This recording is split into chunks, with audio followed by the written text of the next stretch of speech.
নমস্কাৰ বন্ধু বান্ধৱীসকল, মোৰ আন এটি ভিডিঅ'লৈ আপোনালোক সকলোকে স্বাগতম জনাইছোঁ। আৰু আজি আমি গৈ আছোঁ মাগুৰী বিললৈ। গতিকে ভিডিঅ'টো চাই যাওক শেষলৈ, আৰু ভিডিঅ'টো ভাল পালে লাইক এটা কৰি দিব, লগতে মোৰ চেনেলটো ছাবস্ক্ৰাইব কৰি দিব। আৰু এতিয়া বৰ্তমান আছোঁ আমি তিনিচুকীয়া ডিষ্ট্ৰিক্টৰ মতাপুং মাগুৰী বিলত। এইখনে হৈছে মাগুৰী বিল। বিলখন বহুত ডাঙৰ আৰু বহুত ধুনীয়া। এই ঠাই মাছৰ কাৰণে খুব বিখ্যাত। ইয়াৰ ওচৰ পাজৰ থকা গাঁৱৰ ৰাইজসকলে ইয়াত মাছ ধৰে, আৰু আপোনালোকেও ইয়াত আহি পিনি মাছ ধৰিব পাৰে। বিভিন্ন ধৰণৰ মাছ পাব ইয়াত এটা জিৰণি চৰাও বনাই দিয়া হৈছে। আপোনালোকে ইয়াত ভিতৰত জিৰাবগে পায়, আৰু লগতে ওপৰত গৈ পিনি এই বিলৰ প্ৰাকৃতিক সৌন্দৰ্য উপভোগ কৰিব পাৰে।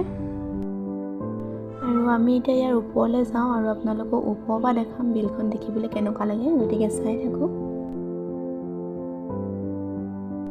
এয়া ওপৰত এনেকৈ মুকলি ঠাই অকণমান আছে। ইয়াতে আপোনালোকে ৰৈ পিনি ওপৰৰ পৰা বিলখন চাব পাৰে।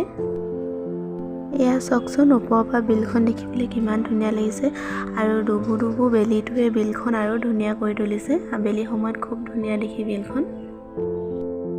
আৰু ইয়াত বছৰেকৰ বিভিন্ন সময়ত বিভিন্ন ধৰণৰ পৰিভ্ৰমী চৰাই আহে। আমিও তাৰে কেইজনীমান চৰাই দেখিছিলোঁ, কিন্তু নামকেইটাহে নাজানো। আৰু এইফালে বগৰী গছো ধেৰ আছে। মই বগৰী দুটা তাৰপৰা ছিঙি খালোঁ, খুব ভাল লাগিলে খাই। তেন্তে আজি ভিডিঅ'টো ইমানতে সামৰিছোঁ। আশা কৰোঁ আপোনালোক সকলোৱে মোৰ ভিডিঅ'টো চাই ভাল পালে। গতিকে ভিডিঅ'টো লাইক এটা কৰি দিব, আৰু লগতে মোৰ চেনেলটো ছাবস্ক্ৰাইব কৰি দিব। ধন্যবাদ।